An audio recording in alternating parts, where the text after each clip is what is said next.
When I was 6, my grandfather taught me to play chess.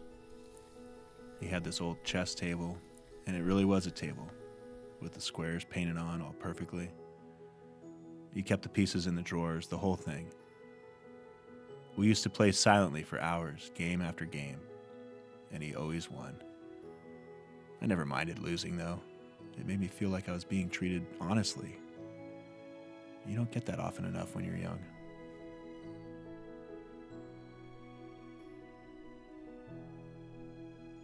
As I grew older, I slowed and then stopped playing chess altogether.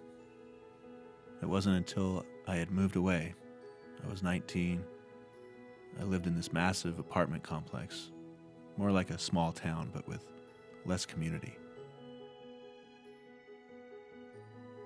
Next door was an old man who always wore gloves with the fingers cut off. He smoked constantly, even had an ashtray with his name on it.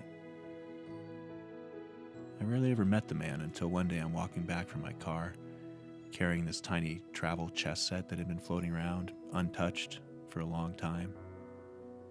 And he sees it, and he smiles, kinda.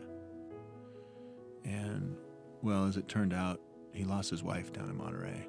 And since then, he rarely ever left his home. People would deliver him groceries, but about twice a week he'd put on his vest and get on this super nice road bike. He never drove. He'd bike downtown to this chess club. I found out he was a chess master. He even used to teach it when he was younger. He would tell me occasionally of his pupils. I spent many afternoons on his porch playing silently. He only spoke between games and during cigarettes.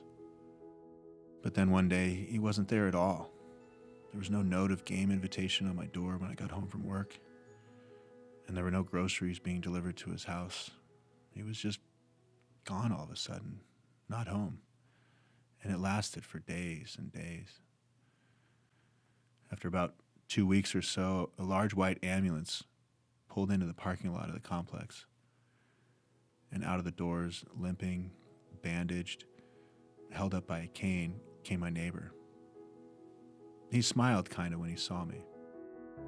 After that, he never smoked, but we continued to play chess on his porch most afternoons, at least until my year lease was up and I moved on to the next place.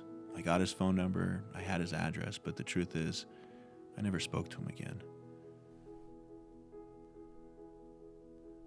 It's funny the way certain things make reappearances during certain times in life.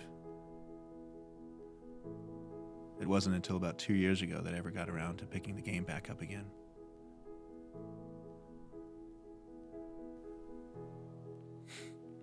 But what a shrewd opponent I've had.